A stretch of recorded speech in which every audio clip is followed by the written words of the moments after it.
ইফালে ঘৰত নতুন বিয়াৰ অৱস্থা। সেইদিনা শইকীয়া ছাৰক অনুৰোধ কৰিছিলো টকা 1000 মান দি মোক সহায় কৰক। নাই, নিদিলেও। প্ৰফেচৰ সেইজন ছাৰ, অংকৰ প্ৰফেচৰ।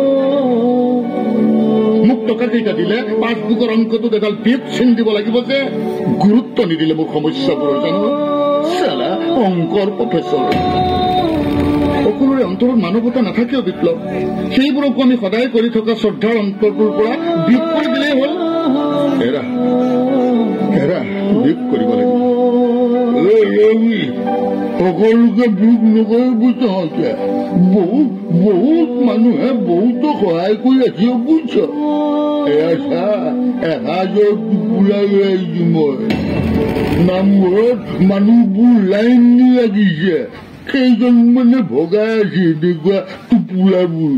চাউল, দালি, মিঠাতেল। কি হ'ল বিপু? ভিক্ষা খুজি অনা নাই দে, লাজ কৰিব নালাগে। গান দিছে এয়া। পাৰি টোপোলাটো লৈ যায় ইয়া। আনে গান কৰে খাদ্য সোৱাদবোৰ বৰ ধুনীয়া লাগিবলৈ যায়। বৰ ধুনীয়াকৈ ৰান্ধিবলৈ বোৱাৰী আকৌ কিবা কিয় নহব?